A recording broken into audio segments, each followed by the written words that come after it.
दोस्तों, वेदांता लिमिटेड की बात करें तो स्टॉक ने फ्राइडे को एक फ्रेश हाई फिर से बना दिया। स्टॉक लगातार दौड़ रहा है। बीच में हल्की सी प्रॉफिट बुकिंग आती है, स्टॉक फिर से आगे बढ़ना शुरू हो जाता है। इसके पीछे बहुत बड़ी गुड न्यूज है। यहाँ पे रेटिंग बढ़ चुकी है वो वेदांता की। पिछले कई सालों के बाद रिकॉर्ड तोड़ रेटिंग मिली है।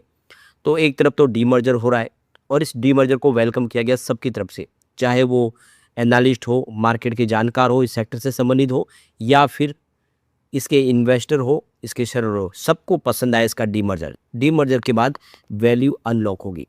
फिलहाल एक कंपनी लिस्ट हुई है, बाजार में ट्रेड कर रही है, लेकिन 4 कंपनियां और लिस्टिंग की तैयारी कर रही है, जो जल्द ही बाजार में लिस्ट होगी। निवेशकों को बड़ा फायदा होने की उम्मीद है। तो यहाँ पे बहुत सारी बातें हैं। वेदांता के चेयरमैन अनिल अग्रवाल की तरफ से एक बड़ी अपडेट निकल के आ रही है, जिसको भी जानेंगे इस वीडियो के माध्यम से। लेकिन फ्रेंड्स, उससे पहले अगर आप पहली बार हमारे चैनल पे आए तो चैनल को सब्सक्राइब कर दीजिए, एक बेल आइकॉन दबा दीजिए, ताकि जब भी नया वीडियो बने पहला नोटिफिकेशन आपको मिले। वीडियो पसंद आए तो लाइक से जरूर कीजिए। चलो फ्रेंड्स, वीडियो स्टार्ट करते हैं। मैं हूँ आपका दोस्त SB दवे और हमारे अपने चैनल ऑनलाइन कमाई में आपका बहुत बहुत स्वागत है। सबसे पहले वेदांता लिमिटेड के कारोबार की बात करें तो 353 पर क्लोजिंग थी फ्राइडे को 0.47% की गिरावट के साथ। तो शुरुआत काफ़ी अच्छी पॉजिटिव हुई और सीधा स्टॉक 360 पर चला गया और ये इसका फ्रेश हाई बन गया। आप देखिए 360 इसका बिल्कुल नया हाई है, यानी इसने फिर से एक नया इतिहास रचा है फ्राइडे को। उसके बाद स्टॉक के अंदर प्रॉफिट बुकिंग आई, क्योंकि बाजार में भी भारी गिरावट थी। सेंसेक्स करीब 1000 पॉइंट गिरा, जिसकी वजह से स्टॉक आ गया नीचे और दबाव के साथ थोड़ी सी गिरावट के साथ क्लोजिंग दी है। तो ये तो होना ही था, क्योंकि बाजार में एक तरफा माहौल पॉजिटिव बना था और जब बाजार में गिरावट होती है तो प्रॉफिट बुकिंग तो आती है। लेकिन इसको डिविडेंड का बादशाह कहते हैं, ये भी आपको ध्यान रखिए। इसने 12.04% का शानदार डिविडेंड दिया है और लगातार अच्छा डिविडेंड का ट्रैक रिकॉर्ड आगे भी जारी रह सकता है और अलग अलग कंपनियों में डिवाइड होने के बाद डिविडेंड की संभावना और पॉजिटिव बन सकती है। तो ये देखो कि फ्राइडे को इकरा ने अपनी रेटिंग अपग्रेड की है वेदांता की, और उसके बाद में एक शानदार तेजी देखने को मिली, जिससे पूरा पॉजिटिव माहौल बना। तो रेटिंग देख सकते हो कि AA+ तक की रेटिंग पहुंच चुकी है और जो आप देखें जो अल्पकालीन रेटिंग है वो भी A1+ पर पहुंच गई है, उसको बरकरार रखा है। तो ये देख सकते हो कि वेदांता की जो प्राइस है उसमें 1% की वृद्धि हुई थी इंट्राडे में और रिकॉर्ड लेवल पे पहुंच गया। तो कंपनी ने जब घोषणा की कि उसे इस समय सबसे शानदार रेटिंग प्राप्त हुई है पिछले कई सालों के बाद, क्रेडिट रेटिंग है उनकी बेहतर हुई है। तो मूडीज की जो कंपनी है सब्सिडीज, एक इकरा रेटिंग, उन्होंने वेदांता के लिए जो दीर्घकालीन रेटिंग है उसको स्थिरता और दृष्टिकोण के साथ में AA+ की रेटिंग में अपग्रेड कर दिया है। तो बहुत अच्छी रेटिंग मिलने की वजह से पॉजिटिव माहौल बना। तो इकरा रेटिंग ने Vedanta land, Vedanta aluminium metal और देख सकते कि VML की रेटिंग को AA+ कर दिया है, यानी AA+ कर दिया, स्टेबल आउटलुक में अपग्रेड कर दिया है। जबकि जो तलवंडी सावर पावर लिमिटेड कंपनी है उसकी रेटिंग को भी A++ की रेटिंग रहेगा और वॉच डेवलपिंग से बढ़ाकर उसको AA- रेटिंग करके आउटलुक को स्टेबल कर दिया है। तो रेटिंग यहाँ पर भी बढ़ चुकी है। जो इकरा ने समूह की जो अल्पकालीन रेटिंग है उसको भी उच्चतम स्तर पे पहुंचा दिया है, जो A1+ पे उसको बरकरार रखा है। तो बहुत अच्छी रेटिंग मिली है। इस रेटिंग ने एक पूरा बाबे मनोबल मजबूत कर दिया है। तो वेदांता का कहना है कि 2014 के बाद ये सबसे शानदार उनको रेटिंग मिली है। उनकी क्रेडिट प्रोफाइल बहुत मजबूत हुई है, तो एक उनके लिए महत्वपूर्ण उपलब्धि है। पिछले 2014 से देखें तो करीब 12 साल हो गए हो। 12 साल में सबसे बड़ी उपलब्धि है कि इनको बहुत अच्छी रेटिंग मिल गई है। तो डीमर्जर का जो प्रोसेस है उससे आने वाले समय जो 2 बड़े व्यवसाय है उसमें अब AA+ की रेटिंग प्राप्त हो चुकी है। ये व्यवसाय कुल मिला के जो कंपनी का 75% का प्रतिनिधित्व कर रहे हैं। तो कंपनी का बिजनेस देखिए, वेदांता लिमिटेड हो या फिर वेदांता एल्यूमिनियम, ये 2 बड़े बिजनेस है और इनको AA+ की रेटिंग मिलना बहुत बड़ी बात है। तो रेटिंग एजेंसी इकरा को उम्मीद है कि जो इस समय जो कमोडिटी प्राइस है उसका फ़ायदा देखने को मिलेगा। इसके अलावा जो बेहतर लागत संरचना है उसका भी फ़ायदा मिलेगा। एल्यूमिनियम, जिंक और तेल गैस जैसे बिजनेस में इस समय काफ़ी मजबूती देखने को मिल रही है, जिससे 2027 कंपनी के लिए आगे भी बेहतर होगा, ऐसी उम्मीद है। तो इस वजह से इन्होंने रेटिंग को बढ़ा दिया है। तो रेटिंग एजेंसी का कहना है कि इस समय जो कंपनी अपनी इनकी जो लागत में काफ़ी कमी आ गई है और समय पे ऋण का भुगतान हो रहा है और ऋण अवधि है उसके विस्तार से भी ये सब पॉजिटिव माहौल बनाए।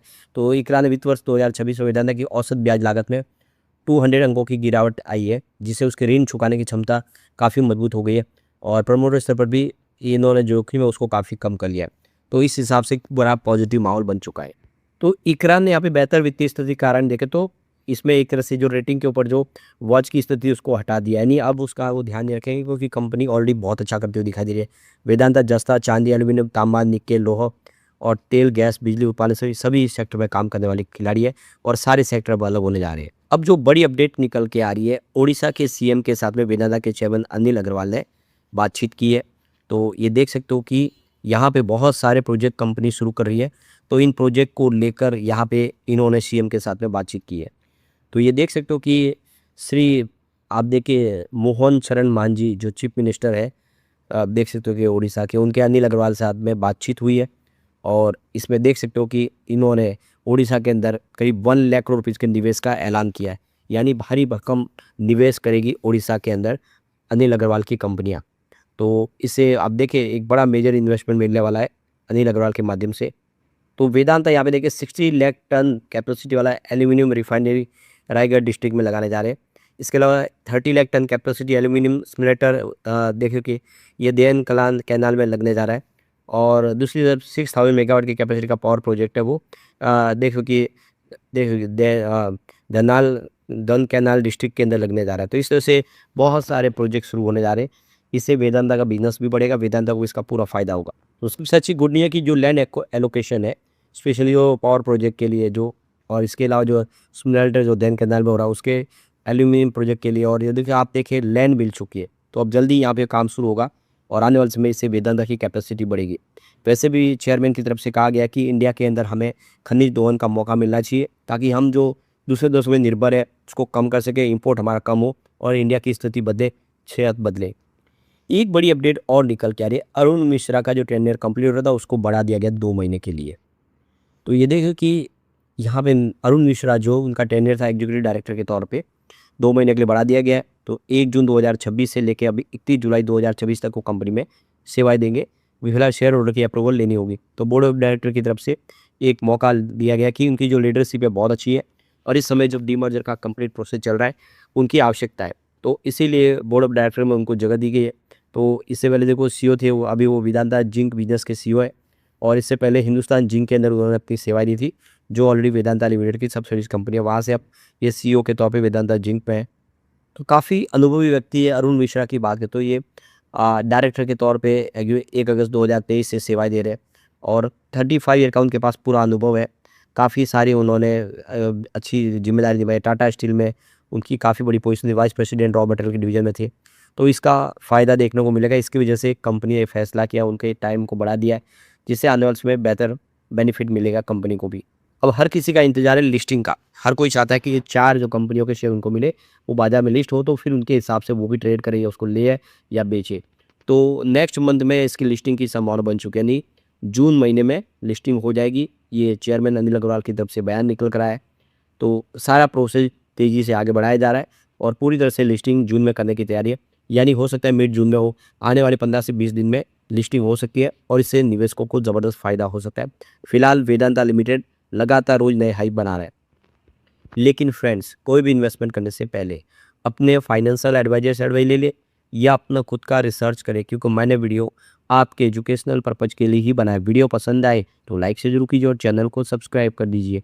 Thank you friends.